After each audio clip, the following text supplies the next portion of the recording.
Hello friends. तो पिछली video में हम संविधान सभा में संविधान जो है उसके बारे में 2-3 क्लास ले चुके थे। आज एक नया टॉपिक है फंडामेंटल राइट्स, मौलिक अधिकार, उसके बारे में डिस्कस करेंगे। डिस्कस करने से पहले आपको मैं एक चीज़ बता दूं कि जो फंडामेंटल राइट्स एक इम्पोर्टेंट टॉपिक है, इससे हर एग्ज़ाम में क्वेश्चंस आते हैं, तो आप इसको ठीक से पढ़िएगा। और इसमें जो भी वाद आते हैं, केशवानंद भारती वाद या कोई भी आगे जितने भी वाद आएंगे, उन वादों को अच्छे से याद रखना है। और ये इम्पोर्टेंट टॉपिक है। और फंडामेंटल राइट्स, डीपीएसपी और मूल कर्तव्य तीनों ही इम्पोर्टेंट टॉपिक हैं। यहाँ से हर एग्जाम में क्वेश्चंस आते हैं, तो आपको ये टॉपिक अच्छे से याद रखने हैं। बाकी अब हम स्टार्ट करते हैं।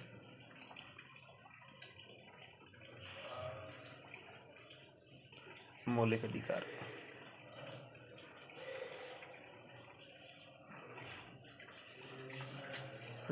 फ्रेंड, मौलिक अधिकार जो है टोटल कौन से संविधान, मतलब किस संविधान संशोधन के द्वारा ये सारी चीज़ें हैं, या किस संविधान संशोधन कोई इसमें कोई अमेंडमेंट हुआ था, किस संविधान संशोधन कौन सा आर्टिकल जोड़ा गया था, वो सारी चीज़ें। और ये आप मौलिक अधिकार किस संविधान से प्रेरित है, ये आपको मैं पहले भी बता चुका हूँ। और ये किस समिति के द्वारा जोड़ने की सिफारिश की गई थी, कितने आर्टिकल से कितने आर्टिकल तक है, किस भाग में, किस भाग को क्या कहा जाता है। तो ये सारी चीज़ें हैं जो आपको याद रखनी है। सबसे इम्पोर्टेंट बातें हैं ये जो आपको याद रखनी है इस टॉपिक से रिलेटेड। तो सबसे पहले देखेंगे कि हम ये जो सारी चीज़ें हैं फंडामेंटल राइट किससे कहाँ कितने आर्टिकल से कितने आर्टिकल तक है, इसमें कौन कौन से जो नागरिकों को दिए गए, कौन कौन से हैं जो विदेशी नागरिकों को भी सम्मिलित हैं इसमें। तो वो सारी चीज़ें हैं फंडामेंटल राइट्स के तहत। तो सबसे पहले याद रखना है कि किस भाग में है ये।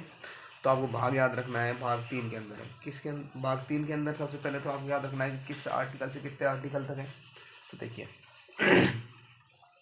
भाग 3 में है, कितने में, भाग 3 में, और आर्टिकल 12 से 35 तक। ठीक है, 12 से 35 तक है। और किस संविधान से लिए गए, तो अमेरिका। ये आपको 3 चीज़ याद रखनी है। कि पहली बात तो याद रखनी है कि जो ये भाग 3 में से वर्णित है, भाग 3 में है कितने आर्टिकल से कितने, तो 12 से 35 आर्टिकल तक है। आगे आपको याद रखना है कि किस संविधान से प्रेरित है, तो आपको याद रखना है कि अमेरिका संविधान से प्रेरित है। दूसरी बात सबसे इम्पोर्टेंट करके याद रखनी है, जो भाग 3 है, इस भाग 3 में कहा जाता है भारत का मैग्ना कार्टा। मैग्ना कार्टा, ठीक है। ये जो भारत भाग 3 को क्या कहा जाता है, भारत का मैग्ना कार्टा कहा जाता है। ये करके आपको इम्पोर्टेंट करके याद रखना है, ठीक है। आगे देखते हैं कि सबसे पहले 3 बात याद रखनी है आपको, और भारत का मैग्ना कार्टा। तो एक पॉइंट और है इसके संबंध में कि इस मौलिक अधिकारों को सम्मिलित करने के लिए एक रिपोर्ट आई थी, नेहरू रिपोर्ट।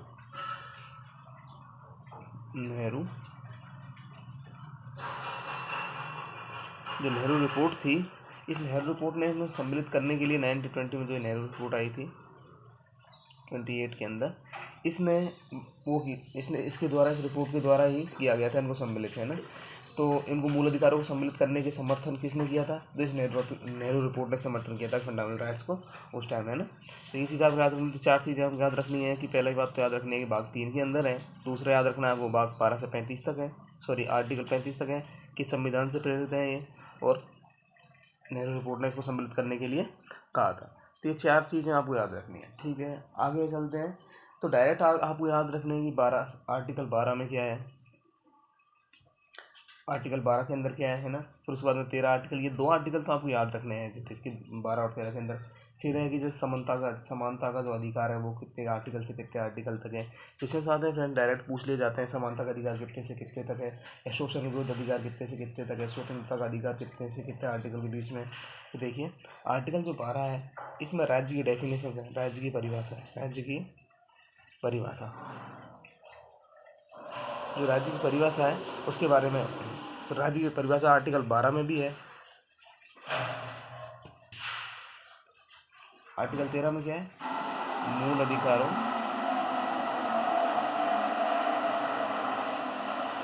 से असंगत विधियां, तो मूल अधिकारों से असंगत विधियां हैं वो है आर्टिकल 13 के अंदर। तो ये तो 2 आपको याद रखना है कि जो डेफिनेशन है वो किस में है और 13 के अंदर क्या है, ठीक है। आगे मैं चलता हूँ तो आपको याद रखने हैं अभी कि समता का अधिकार पहला। दूसरा याद रखना है आपको स्वतंत्रता का,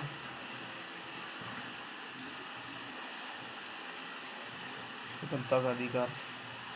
तीसरा याद रखना है आपको शोषण के विरुद्ध अधिकार, शोषण के विरुद्ध अधिकार। चौथा याद रखना है आपको धार्मिक स्वतंत्रता का अधिकार है, धार्मिक स्वतंत्रता का अधिकार। पांचवा याद रखना है आपको सांस्कृतिक एवं शैक्षणिक अधिकार। छठवां याद रखना है आपको संवैधानिक उपचारों का अधिकार।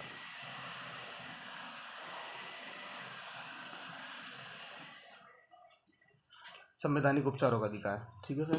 तो ये सारे जो आर्टिकल्स हैं आपको ये जो आर्टिकल्स नहीं, सारी चीज़ें हैं कि समानता का अधिकार कितने से कितने आर्टिकल तक, स्वतंत्रता का अधिकार कितने, ये आपसे क्रम में पूछ लिए जाते हैं एग्जाम में। क्वेश्चन आता है सीधा सा आता है कि समानता का अधिकार, आर्टिकल लिख देता हूँ उसके सामने कि 14 से 18, ये है 19 से 22, 23 से 24, 25 से 28, ये 29 से 30 और ये आर्टिकल 32।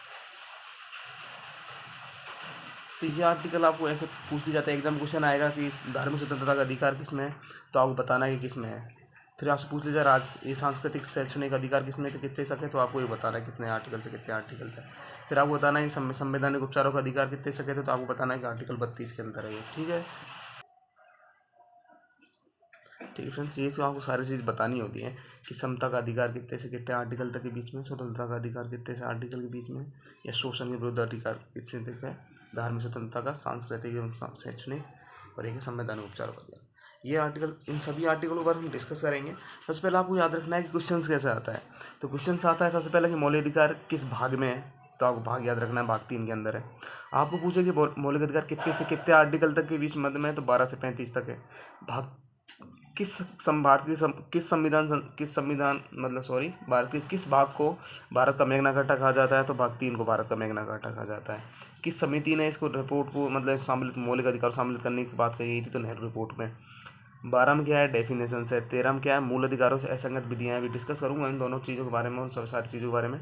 सबसे पहले तो आपको यही बात याद रखनी है कि इसका आर्टिकल्स के अंदर है क्या चीज़ें और इम्पोर्टेंट क्या है, ठीक है। क्वेश्चन ऐसे ही आएगा फ्रेंड्स, आपसे पूछ लिया जाएगा कि सांस्कृतिक एवं शैक्षणिक अधिकार, आपको ऑप्शन दे देंगे यहाँ पे, ये दे देंगे, तो ये तो नहीं है, लेकिन ये 29 से आपको ये चीज़ याद रखनी है बिल्कुल सही करके कि आर्टिकल 14 से 18 तक के मध्य में ही है समानता का अधिकार। फिर स्वतंत्रता का अधिकार 19 से 22 के मध्य में ही है, आपको याद रखने हैं सारे सारे, ठीक है। तो ये आपको याद रखने हैं। बाकी आगे चलता हूँ मैं, तो मैं सबसे पहले बात करता हूँ आर्टिकल 12 की। आर्टिकल 12 की आपको फ्रेंड्स, ये सारी चीज़ें जो आर्टिकल्स हैं ये पूर्ण रूप में याद रखने हैं। इस मौलिक अधिकारों के अंदर जितने बाद आएंगे वो समझा दूंगा मैं, बाकी आपको याद रखने हैं सारी चीज़ें एज इट इज, ठीक है। तो मैं चलता हूँ पहले आर्टिकल 12 के अंदर। 12 में क्या है कि राज्य की डेफिनेशन से, राज्य की परिभाषा में क्या क्या आता है, राज्य की परिभाषा। अब राज्य की परिभाषा तो है, लेकिन इस राज्य की परिभाषा में आता क्या है, तो देखो, संघ की विधायिका और कार्यपालिका, क्या कहती है, संघ की विधायिका। ऐसी संघ की विधायिका और कार्यपालिका आती है, ऐसी राज्य के अंदर भी विधायिका होती है, विधायिका और कार्यपालिका, ठीक है। इस संघ की संसद बोल सकते हैं आप, संघ की संसद है ये तो, ठीक है ना। तो इस संघ की संसद और सारी कार्यपालिका, ऐसे यहाँ पर राज्य की विधायिका और कार्यपालिका, ठीक है। आगे क्या क्या आता है, तो अन्य कोई भी, जैसे कि स्थानीय नगरीय स्थान, सभी स्थानीय जो निकाय हैं वो सारे आते हैं, सभी स्थानीय निकाय,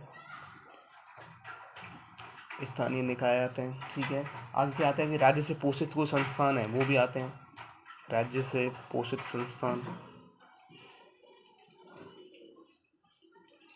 राज्य से पोषित संस्थान का मतलब जिनको राज्य फंड करता है, किसी संस्थान जिनको राज्य फंड करता है, वो भी सारी चीज़ें आती हैं, ठीक है। आगे है राज्य की संचय निधि से पोषित संस्थान की बात होगी, ठीक है। तो ये आपको याद रखना है। एक है सार्वजनिक क्षेत्र के प्रमुख को भी याद रखो, सार्वजनिक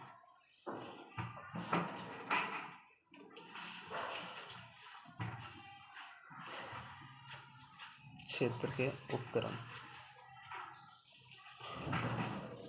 तो ये आपको राज्य की जो डेफिनेशन है उसके अंदर ये सारी चीज़ें आती है कि संघ मतलब सेंट्रल। आपको ये तो याद रखना है कि देखो संघ मतलब सेंट्रल है, स्टेट है। संघ और राज्य की विधायिका और कार्यपालिका सभी स्थानीय निकाय का मतलब होता है पंचायत राज वगैरह, वो सारी चीज़ें हैं, या नगरीय निकाय भी हो गए, ठीक है। तो वो सारी चीज़ आ जाएगी। पंचायत राज्य के द्वारा पोषित संस्थान, जो राज्य के द्वारा जिनको स्टेट गवर्नमेंट जो है फंड करती है इस संस्थान, वो सारी चीज़ें आ जाएंगी।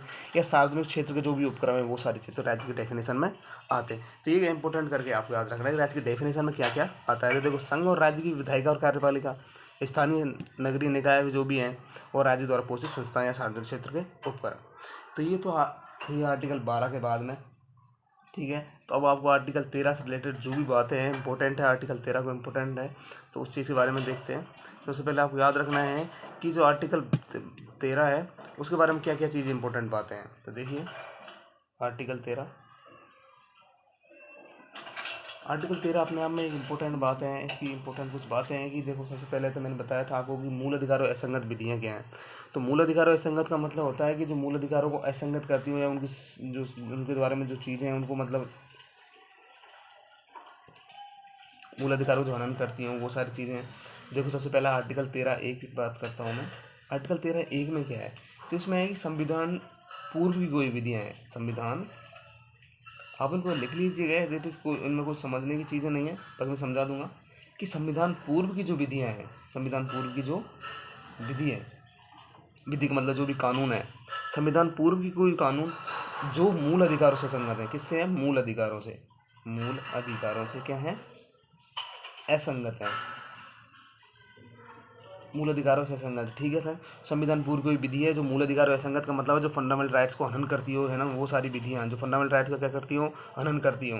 तो संविधान पूर्व की कोई विधि जो मूल अधिकारों क्या कर रही है, मूल अधिकारों से असंगत है, तो वो असंगति की सीमा से, असंगति की सीमा तक क्या होंगी? शून्य होंगी, शून्य होगी। ये आपको याद रखनी है। आर्टिकल 13(1) में ये लिखा हुआ है कि संविधान पूर्व की जो विधियाँ बनाई गई हैं वो ऐसी विधियाँ जो संविधान मूल अधिकारों क्या कर रही हों, हनन कर रही हों। तो हनन करने की जो उनकी जो सीमाएँ हैं, तो वहाँ तो वो सीमा तक उस बिल्कुल शून्य हो जाएंगी वो सारी विधियाँ, है ना। तो वो आर्टिकल 13(1) में कही गई बात है ये। आर्टिकल ऐसी 13(2) में क्या कहा गया है वो देखते हैं कि राज्य द्वारा बनाया गया कोई भी कानून, ये तो हुई संविधान पूर्व की कोई विधियाँ। अब है कि स्टेट गवर्नमेंट कोई कानून बना देती है, राज्य द्वारा बनाया गया कोई भी कानून, राज्य द्वारा बनाया गया या कोई भी कानून है।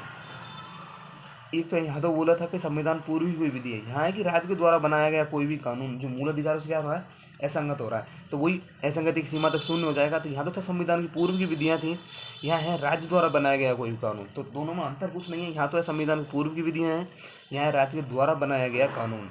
तो राज्य के द्वारा बनाया गया कानून यदि मूल अधिकारों से संगत है, मूल अधिकारों से क्या है, असंगत है, तो असंगति की सीमा तक शून्य होगा, असंगति की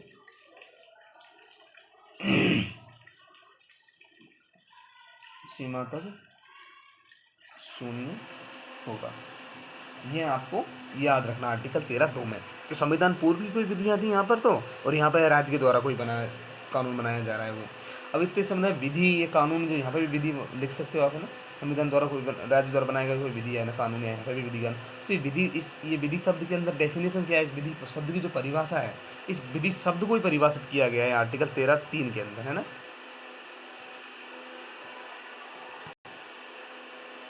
आर्टिकल 13(3) के अंदर क्या किया गया है, विधि शब्द को परिभाषित, जो विधि शब्द है किसी विधि शब्द को परिभाषित किया गया है।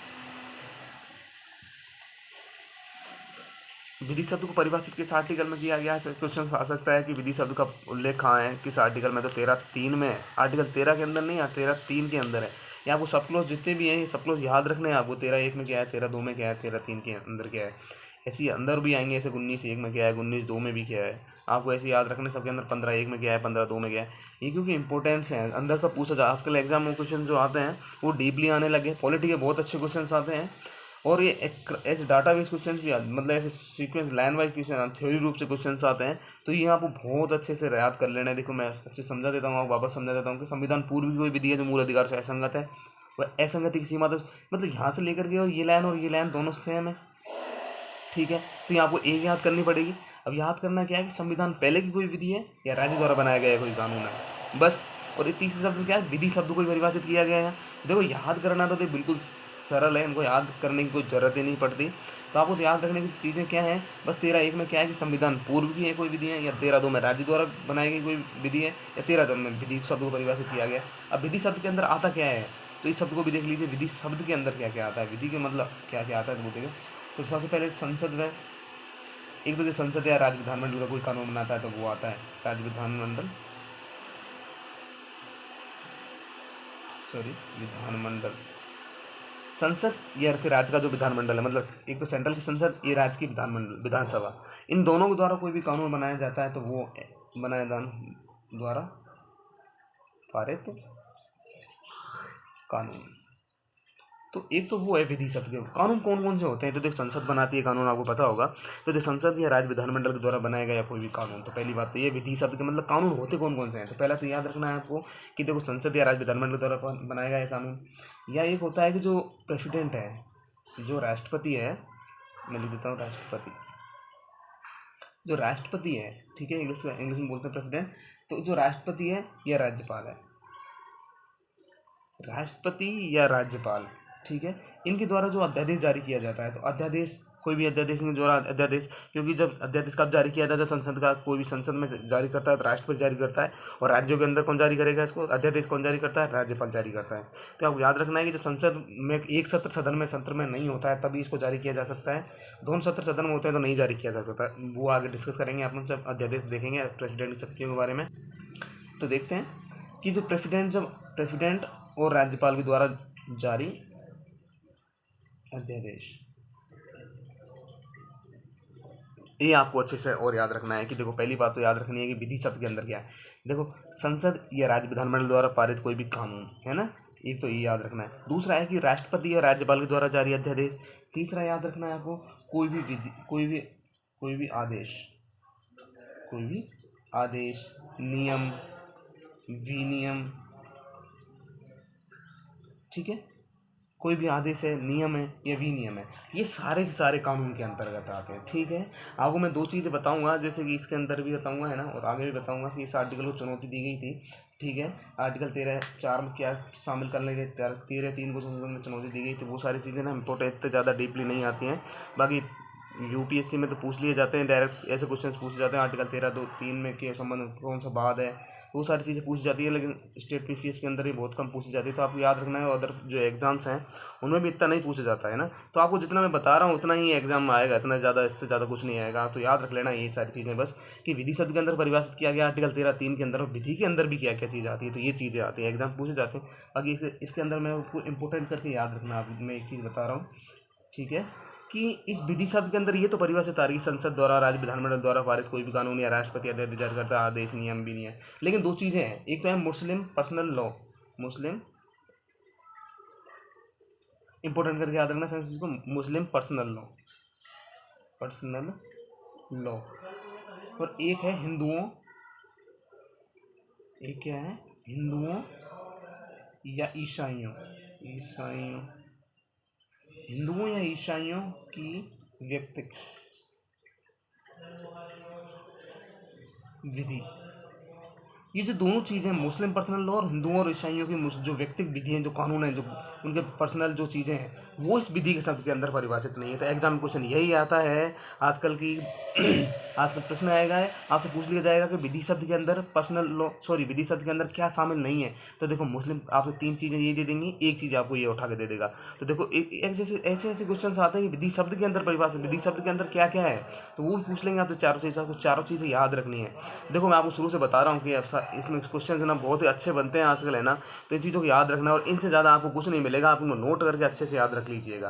क्योंकि जो पॉलिटी है, ये पॉलिटी ऐसे नहीं कि आप किसी चीज़ को ऐसे नहीं छोड़ सकते इसमें कि आप ये चीज़ छोड़ दी आपने और इस चीज़ को, क्वेश्चन वहीं से आ जाता है जहाँ की एक चीज़ अलग हो जाती है। इसमें से आपसे पूछे जाएंगे, मैं आपको बताऊंगा आगे चल के, आर्टिकल 15 से रिलेटेड क्वेश्चन ऐसे क्वेश्चन आते हैं, उसमें से केवल शब्द लिखा हुआ है, वो केवल शब्द से क्वेश्चन पूछा लेगा, आपसे पूछ लेगा, उसमें लाइन लिख देगा 4, उसमें एक शब्द में जोड़ देगा केवल खाली। आपको चारों ऑप्शन सेम लगेंगे, लेकिन चारों ऑप्शन सेम नहीं है, क्योंकि उसमें दे रखा है केवल ओनली, आर्टिकल 15(1) में लिख रखा है अच्छे से, केवल इन आधारों पर भेदभाव नहीं किया जाएगा। तो वो चीज़ें इंपॉर्टेंट है, बहुत ज़्यादा इंपॉर्टेंट है, आपको याद रखनी है। ऐसे यहाँ पर है कि मुस्लिम पर्सनल लॉ और हिंदुओं द्वारा ईसाइयों का व्यक्तिगत जो विधि है वो इस विधि शब्द के अंदर परिभाषित नहीं है। ठीक है, आगे चलता हूँ मैं इसी को लेकर के। आर्टिकल जो 13(3) है ये तो सीरीज हो गई। ठीक है, आर्टिकल 13(4) के प्रावधान में था कि एक संविधान संशोधन हुआ था, 24वां संविधान संशोधन 1971 द्वारा 13(4) के प्रावधान में किया गया था कि संविधान संशोधन विधि शब्द की परिभाषा में शामिल नहीं है। क्या है कि मैं 13(4) आपको 13(3) या तक याद रखना है, बाकी आप 13(4) याद रखना है, आपको इंपॉर्टेंट करके भी याद रख लेना। बाकी ये चीज़ें याद हो जाएंगी आपको, वही होते हैं जो नॉर्मल एग्जाम्स होती हैं, जैसे कोई भी पटवार हो गया, पर पटवार और ये सारे एसआई वगैरह इनमें आजकल बहुत अच्छे अच्छे क्वेश्चन आते हैं। बाकी पहले इतने नहीं आते थे, पर आपको याद रखना है। देखो जितनी कोई भी एग्जाम की तैयारी कर रहे हो भले आप, पर आपको याद ही पूरी सारी चीज़ें रखनी है। देखो मेरी मानो तो है ना।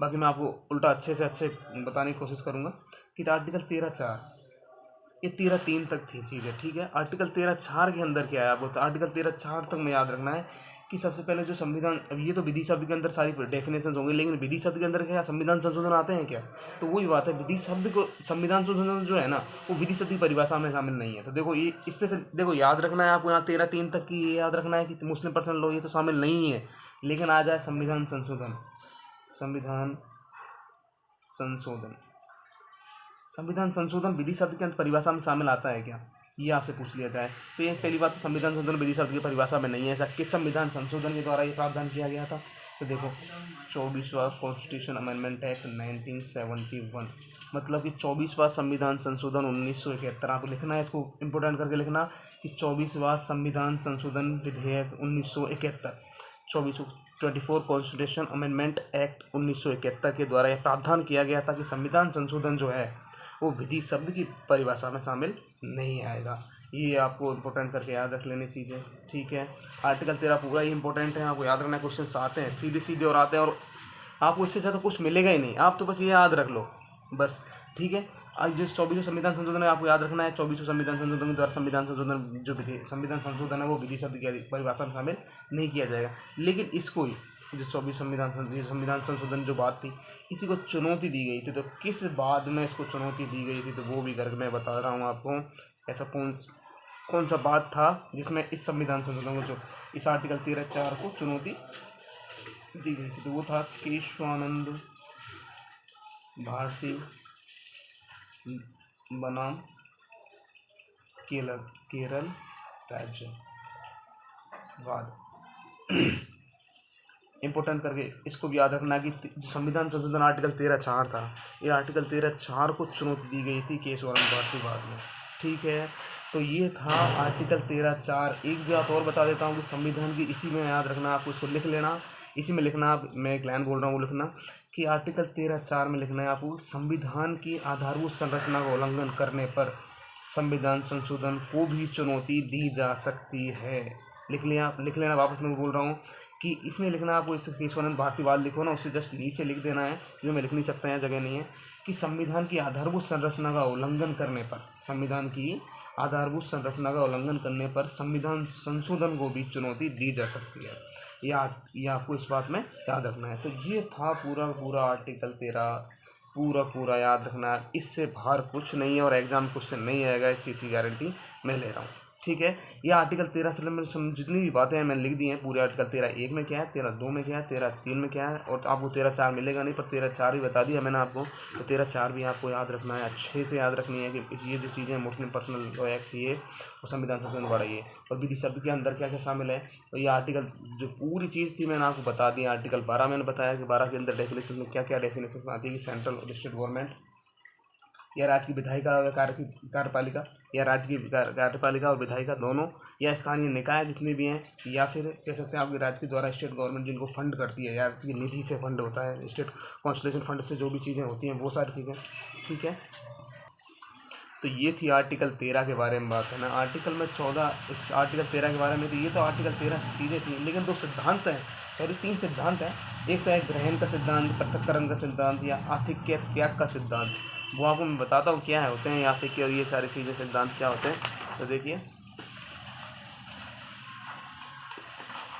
आपको ऐसे इनको इंपॉर्टेंट करके याद नहीं, ऐसे नॉर्मल रूप से याद रख लेना, बाकी इतना ज़रूरी नहीं है कोई याद रखो तो रख लेना नहीं। तो पहली बात तो देखो मैं बताता हूँ 3 सिद्धांत। एक तो होता है ग्रहण का सिद्धांत, ये मेंस की है, ये मेंस की चीज़ है कि ग्रहण का सिद्धांत ठीक है। ग्रहण का सिद्धांत क्या है? दूसरा है पृथक्करण का सिद्धांत क्या है? पृथक्करण का सिद्धांत, ठीक है। ग्रहण का सिद्धांत क्या है? पृथक्करण का सिद्धांत क्या है? और तीसरा है आपको अधित्याग का सिद्धांत। ये 3 सिद्धांत आप याद रखना। अब इसके अंदर क्या है, तो अंदर वही चीज़ें हैं कि मैं आपको बताऊंगा, तो ये मेंस की चीज़ें हैं। आप तो बस याद रखना कि आर्टिकल 13 से रिलेटेड ये सिद्धांत है। मैं बता देता हूँ आपको, लिख लेना आप इस चीज़ों को। देखो मैं ऐसे करके बता देता हूँ आपको नॉर्मल रूप से, और याद ऐसे ही करना होता है आपको। जब मेंस में क्वेश्चन आते हैं ना, तो वो ऐसे नहीं पूछे जाते आपसे। आपको बहुत बड़ी चीज़ें होती हैं मेंस के अंदर। ऐसे नॉर्मल एग्जाम में तो ये क्वेश्चन नहीं आते, लेकिन जो मेंस है RS मेंस में, UPSC मेंस में ऐसे ऐसे क्वेश्चन आते हैं जो बिल्कुल हैंडल नहीं होते। पता ही नहीं चलता इसमें लिखना क्या होता है। सब कुछ पढ़ के जाते हैं तब भी पता नहीं चलता उसमें लिखना क्या है क्या नहीं लिखना। लेकिन ऐसे बड़ी बड़ी क्वेश्चंस होते हैं। पॉलिटी के अंदर तो ऐसे ऐसे क्वेश्चन पूछे जाते हैं जो 4-4 5-5 पेज के लिखे होते हैं, ठीक है। फिर भी उनको लिखना पड़ता है, बहुत शॉर्ट में लिखना पड़ता है। तो चीज़ें हैं ना, आपको याद ऐसी रखनी पड़ेंगी जैसे मैंने लिखा है आपको। नए आर्टिकल पूरे हैं, आप पढ़ लेना, सारी चीज़ें कर लेना। आप इतनी सारी चीज़ें आपको एक साथ नहीं मिलेंगी। और फिर भी आपको एक बात मैं बता देता हूँ, ये जो चीज़ें हैं मैं बता रहा हूँ आपको, ये किसी एक किताब से नहीं बता रहा हूँ। कई चीज़ें आपको ना किसी भी किताब में आप ढूंढ लेना, ये सारी चीज़ें आपको एक किताब में नहीं मिलेंगी। और ऊपर से कि ये जो चीज़ें मैं बता रहा हूँ जैसे मेंस की चीज़ें हैं, तो मेंस की चीज़ों के बारे में बाद में डिस्कस करेंगे। देखो मेंस वाली चीज़ें हैं, इनके बारे में ज़्यादा नहीं डिस्कस करते, क्योंकि इसको बारे में डिस्कस करेंगे तो ये चीज़ें हो नहीं पाएंगी। और मेंस के जो भी RS की तैयारी करते हैं उनको पता ही है कि RS के अंदर ये सारी चीज़ें ना कितनी इंपॉर्टेंट है, कि किस चीज़ को कितना तरीके से याद रखना होता है। कोई भी चीज़ है, मैंने आपको जैसे मूल अधिकारों की विशेषता के बारे में बता दूँ। मूल अधिकारों की विशेषताएं बहुत सी लिखी हुई हैं। अब क्वेश्चन आया 5 नंबर का, तो आप क्या लिखोगे उस 5 नंबर क्वेश्चन में? 5 नंबर में 8 लाइन आती है। अब 8 लाइन में एक क्वेश्चन लिखना है और किताबों के अंदर इतना भरा पड़ा है। तो वो चीज़ है ना, कितनी शॉर्ट करके क्या चीज़ें लिखनी है। अब जो ग्रहण का सिद्धांत है मैं आपको बता देता हूँ 3, मैं तो आपको नॉर्मल लिख दूंगा या 3 पॉइंट लिख दूंगा बस। मेरे क्वेश्चन आएंगे मैं तो ऐसे लिख दूंगा। पर चीज़ें ना ये टाइम के साथ सीख लो इन चीज़ों को, जो मेंस में क्वेश्चन आते हैं। बाकी छोड़ो, मेंस की बातें हैं बाद में देखेंगे इनको, बस बता देता हूँ मैं आपको। देखो ग्रहण का सिद्धांत क्या है कि संविधान पूर्व का कोई भी कानून है, ठीक है। यदि संविधान पूर्व का, मैं आपको शॉर्टकट में लिख रहा हूँ, संविधान पूर्व का कोई कानून है, बस इतना याद रखना। संविधान पूर्व का कोई कानून है जो मूल अधिकारों से क्या है, असंगत है, तो वह क्या हो जाएगा, शून्य हो जाएगा। बस इतनी 3 चीज़ें याद रख लो। ग्रहण का सिद्धांत क्या है कि संविधान पूर्व का कोई कानून है जो मूल अधिकार असंगत है, वो शून्य हो जाएगा, ठीक है। लेकिन अब ये 3 बात तो आपको याद हो गई। जैसे 3 पॉइंट, एक लाइन बनती है इसकी तरफ से 3 याद करो। संविधान पूर्व का कोई कानून है जो मूल अधिकार असंगत है, वो पूर्व शून्य हो जाएगा, ठीक है। अब इससे संबंध में एक ही कालांतर के अंदर कोई भी मतलब बाद में संसद कोई कानून बना देती है, ठीक है, और उससे क्या हो जाता है, ये असंगति दूर हो जाती है। अब यहाँ लिख दूंगा, जैसे संसद कोई क्या करती है, संसद कानून बना देती है। संसद कालांतर के अंदर कोई कानून बना दिया, इससे क्या हो गई, जो असंगति थी जो भी चीज़ें थी ये हो गई दूर, ठीक है। इससे असंगति क्या हो गई है, दूर। तो वो असंगति की सीमा वो कानून जो था वो पुनः जीवित हो जाएगा, ठीक है। तो ये था ग्रहण का सिद्धांत कि संविधान पूर्व का कोई कानून है, मूल अधिकार असंगत है, वो असंगति की सीमा तक शून्य हो जाएगा, ठीक है। लेकिन कालांतर के अंदर संसद कोई कानून बनाती है जो असंगत था, ये असंगति की जो असंगति की सीमा थी वो दूर हो गई, तो वो आर्टिकल पुनः जीवित हो जाएगा। ऐसी पृथक्करण का सिद्धांत है कि विधि जो है ना मूल अधिकारों से असंगत है, कोई विधि है जो मूल अधिकारों से असंगत है वो असंगत, वो चीज़ें लिख दो, वापस लिखने से कोई मतलब नहीं है कि मूल अधिकारों से असंगत है। कोई भी विधि है जो मूल अधिकारों से क्या है, असंगत है, तो असंगति की सीमा तो क्या होगी, शून्य हो जाएगी। अर्थात पूरी विधि शून्य नहीं होगी। कहने का मतलब असंगति की सीमा तक ही होगी। ऐसा नहीं है कि पूरी आर्टिकल में जैसे पूरी सारी एक होता है, जब मैं बताऊँ आपको इसकी मतलब क्या होता है कि ये 10 लाइनें लिखी हुई हैं, एक एक्ट के अंदर है 10 लाइनें लिखी हुई हैं। इनमें से ये 3 लाइनें ऊपर की जो है यही मतलब बेकार है, ये सारी चीज़ें यहाँ तक ही है। तो ये नहीं है कि बचे कुछ 7 लाइनें ये भी मतलब हटानी पड़ेंगी, ये ना, ऐसा नहीं है। आपको याद रखना है कि जो 3 लाइनें हैं ऊपर की यही इनको समाप्त कर दिया जाएगा, बाकी 7 लाइनें लागू रहेंगी। तो वही है कि पृथक्करण सिद्धांत में क्या है कि जो मूल अधिकारों से असंगत है वो असंगति की सीमा तक ही शून्य, पूरी विधि शून्य नहीं होगी, ठीक है। तो ये था मूल अधिकारों से इस बात लागू रहता है पूरा। आते के ये जो सिद्धांत है ये अमेरिका, ठीक है। तो ये था आर्टिकल 13 से रिलेटेड जितनी भी बातें थी मैंने आपको बता दी हैं। आर्टिकल 12 बता दिया, आर्टिकल 13 बता दिया मैंने और आर्टिकल जो मौलिक अधिकार से संबंधित जो भी बातें हैं तो वो सारी बता दी है मैंने आपको।